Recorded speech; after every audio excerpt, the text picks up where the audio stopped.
Dear students, प्रिय विद्यार्थियों, आज हम लोग क्लास 9th का 9वां क्लास का NCERT बुक से विज्ञान का गति चैप्टर को देखेंगे। गति को इंग्लिश में मोशन कहते हैं। और इस चैप्टर में हम लोग इस चैप्टर का हम लोग इस वीडियो में मुख्य रूप से 3 बिंदु पर चर्चा करेंगे। पहला, इंट्रोडक्शन, यानी कि इसके बारे में क्या है और कैसे है, और इसके पहले हमें क्या क्या बात को जानना चाहिए जिसके बारे में चर्चा करेंगे। दूसरा, डेफिनेशन, यानी कि गति का क्या परिभाषा होता है। उसके बाद फिर गति के प्रकार के बारे में 3 बिंदु। तो देखिए, इस पर आने से पहले हम लोग अपने दैनिक जीवन में थोड़ा बात करते हैं कि कोई भी वस्तु होता है जो मुख्य रूप से 2 अवस्था में होती है। यानी 2 अवस्था में कहने का मतलब वो 2 रूप से रहता है।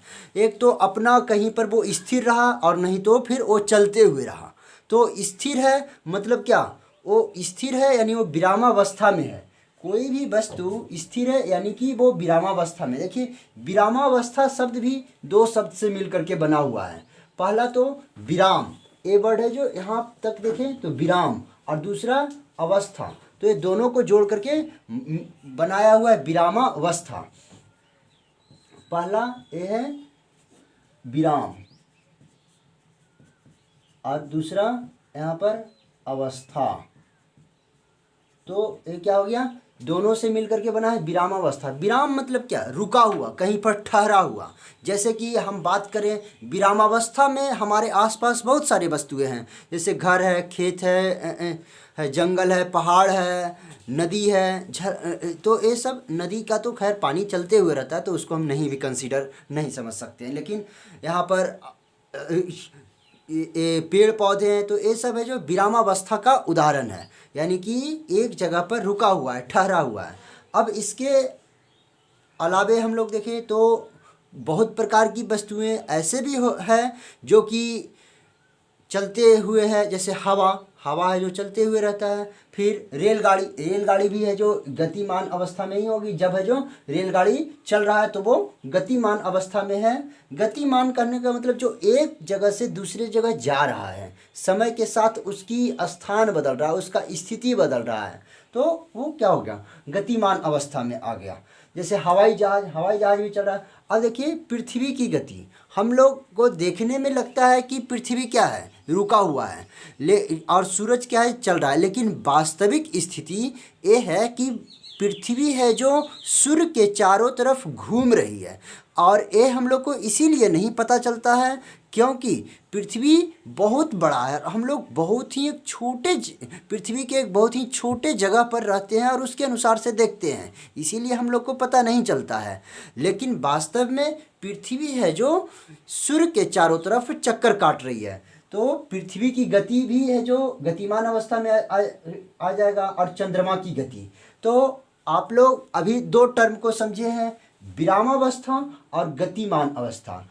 अब आपको करना है कि यदि नहीं समझ में आया तो आप लोग एक बार वीडियो को फिर से देखें पीछे करके, और यदि फिर भी नहीं यदि समझ में आया तो आप कमेंट करें, और समझ में आ गया तो आप दोनों का 2 एग्जाम्पल कमेंट में करके बताएं, विरामावस्था का भी और गतिमान अवस्था का भी। अब देखिए, यहाँ पर अभी हम लोग 2 टर्म देख लिए, विरामावस्था और गतिमान अवस्था। अब इसके बाद हम आते हैं निर्देश बिंदु या मूल बिंदु। देखिए, हम एक एग्जाम्पल के थ्रू आपको समझाना चाहते हैं। बहुत छोटा सा एग्जाम्पल है। जैसे कि हम लोग विद्यालय जाते हैं, तो क्या होता है कि अब विद्यालय कहाँ से जाते हैं, घर से जाते हैं। तो घर हमारा क्या हो गया, निर्देश बिंदु या मूल बिंदु। देखिए, हम यहाँ पर पॉइंट ए मान लेते हैं और यहाँ पर एक पॉइंट बी है, और ये हमारा रास्ता है जो घर से विद्यालय जाने का। ठीक है, तो यहाँ पर क्या हो रहा है कि हम कहाँ से अपनी यात्रा को शुरू किए, हम अपना यात्रा को शुरू किए पॉइंट ए, और पॉइंट ए कहाँ है, मेरा घर है। तो ये जो जहाँ से यात्रा शुरू करते हैं वही क्या हो जाता है, निर्देश बिंदु या मूल बिंदु। और जहाँ पर है जो ये हमारा विद्यालय, ये विद्यालय हमारा क्या हो गया, ये अंतिम बिंदु, या तो इंग्लिश में इसको फाइनल डेस्टिनेशन बोल सकते हैं। तो यहाँ पर जो हमारा घर से यात्रा अपनी शुरू की है तो उसे क्या बोलेंगे, निर्देश बिंदु या मूल बिंदु। ठीक है, तो अब देखिए यहाँ से ही आपको इसका गति की परिभाषा आएगा समझ में। कैसे, अब देखिए हम कोई भी यात्रा करें या कोई भी दूरी तय करें तो उसमें दो चीज़ होता है, एक तो समय, एक होता है समय, अब और दूसरी चीज़ होता है स्थान। ठीक है, तो हम घर से सपोज 9 बजे निकले हैं, 9 बजे सुबह सुबह निकले हैं और हम अपने विद्यालय मान लेते हैं थोड़ा सा दूर है तो हम 9:30 बजे तक ऊपर है जो ये 9 बजे हम लोग निकले हैं और यहाँ पर हम लोग 9:30 बजे है जो विद्यालय पहुँच गए हैं। तो कितना हमें टाइम लगा यहाँ से यहाँ तक जाने में, आधा घंटा, ये आधा घंटा समय लगा विद्यालय जाने में। तो ये समय और स्थान, ये दो चीज़ आप ध्यान में रखिएगा। गति के लिए दो शब्द आपको ध्यान में रखना है, समय और स्थान। यदि दो चीज़ आप याद रखें, समय और स्थान, तो आपको अभी देखिए परिभाषा एकदम चुटकियों में याद हो जाएगा। आइए अब यहाँ पर हम लोग परिभाषा पर नज़र डालते हैं। आखिर क्या है गति की परिभाषा? बहुत सिंपल, समय के साथ किसी वस्तु के अपनी स्थिति, देखिए समय के साथ कोई भी हम काम करें, गति करें या कुछ भी करें तो समय तो लगेगा ही, और समय की भी अपनी गति होती है, समय भी अपने गति से चलते हुए जाता है। तो समय के साथ किसी वस्तु के अपनी स्थिति में बदलाव को, परिवर्तन को ही क्या बोलते हैं, गति बोलते हैं। जैसे कि हम देखें, यहाँ से आपको फिर से एक छोटा सा एग्जाम्पल लेकर के हम यहाँ पर बताना चाहेंगे कि ये देखिए यहाँ पर हम पेन, अभी मेरा पेन कहाँ है, पॉइंट ए पर, लेकिन यहाँ पर हम गति करते करते कहाँ पर आ गए, पॉइंट बी पर आ गए। तो फिर से क्या हो गया, हमारे पेन या मार्कर की स्थिति है जो क्या हो गया, बदला, और उसमें कुछ सेकेंड भी लगा। तो ये पॉइंट ए से पॉइंट बी पर जाने में हमें दो चीज़ हुआ, एक तो हमारा टाइम लैप्स हुआ, समय, और फिर उसका पोजीशन यानी स्थिति, POSITION, ए पोजीशन और टाइम, दो चीज़ इसमें लगता है। तो परिभाषा में भी दो चीज़, समय के साथ किसी वस्तु के अपनी स्थिति में बदलाव को गति कहते हैं, एकदम याद कर लीजिए। समय के साथ किसी वस्तु के अपनी स्थिति या स्थान में बदलाव को गति कहते हैं।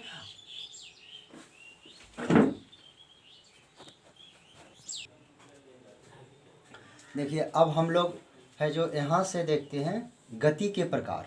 अभी तक हम लोग है जो गति की परिभाषा पर बातचीत कर लिए हैं। अब गति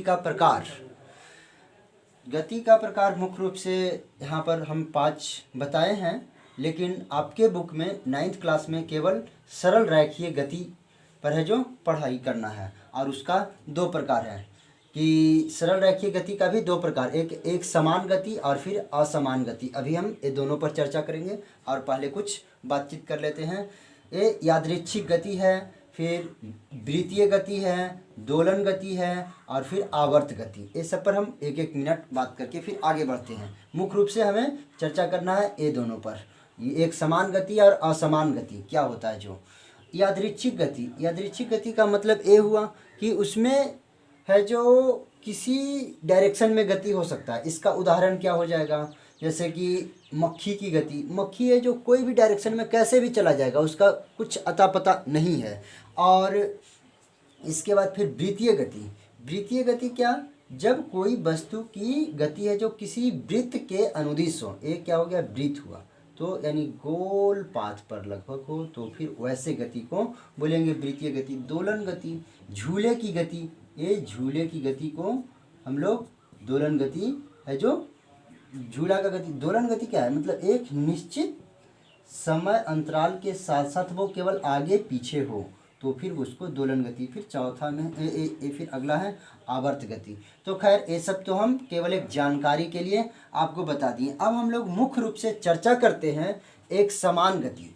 आखिर देखिए एक समान नहीं, पहले सरल रेखीय गति पर बात कर लेते हैं। सरल रेखीय गति, देखिए सरल रेखीय, रेखीय मतलब क्या, रेखा, रेखा जैसे कि लाइन, रेखा को इंग्लिश में लाइन बोलते हैं, तो क्या हो गया, एक लाइन है। सरल, सरल मतलब सीधा, सरल रेखीय गति मतलब है सीधा रेखा, यानी कि क्या इसका मतलब हो गया, गति। तो जब कोई वस्तु की गति है जो एक सीधी रेखा पर हो, तो इस प्रकार की गति को ही हम सरल रेखीय गति बोलेंगे। एक कोई यहाँ पर लड़का है जो कि कोई लड़का है जो कि यहाँ पर एक स्ट्रेट लाइन है, रोड को हम देखें तो रोड भी लगभग है जो सीधा ही होता है, कहीं कहीं पर मोड़ आ जाए तो बात अलग है। ऐसे हम कुछ दूर तक देखेंगे तो रोड भी है जो, रोड पर भी एक है जो सरल रेखीय गति का ही एग्जाम्पल में चला जाएगा। नहीं तो फिर बच्चा है जो ऊपर से एक ससरने वाला होता है तो वो क्या बिल्कुल स्ट्रेट होता है, तो उस पर भी कोई बच्चा है जो सरकता है तो वो भी है जो सरल रेखीय गति का ही उदाहरण है हमारे दैनिक जीवन में। और भी आप एक दो सोच करके कमेंट करके बताइए। अब इसके बाद सरल रेखीय गति में ही आ गया है एक समान गति। देखते हैं एक समान गति क्या है, नाम से ही स्पष्ट है। जैसे कि आप लोग गति है तो गति का मापन भी होता है, उसका इस गति का मापन हम लोग क्या चीज़ में करते हैं, मीटर पर सेकेंड या तो फिर किलोमीटर पर घंटा।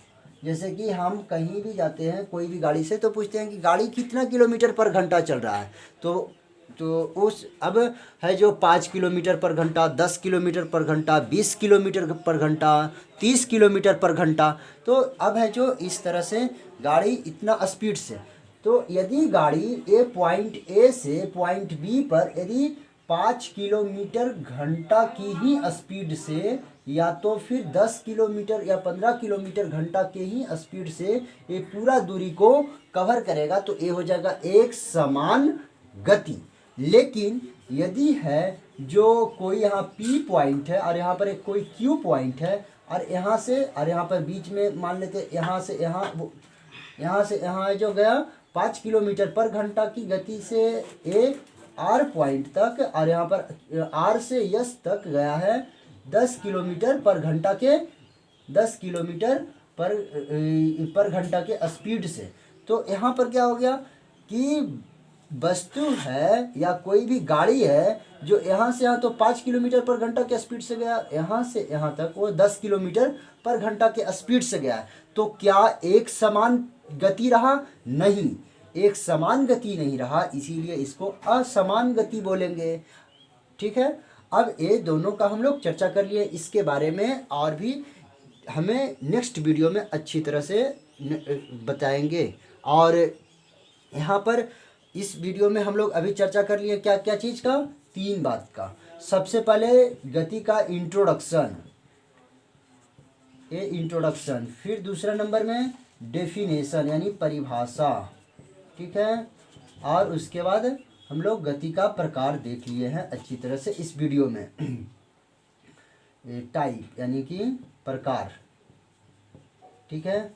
अब हमें उम्मीद है कि आपको अच्छी तरह से समझ में आया होगा, और यदि जहाँ भी आपको कुछ भी प्रॉब्लम हो आप कमेंट कर करके आसानी से पूछ सकते हैं। धन्यवाद।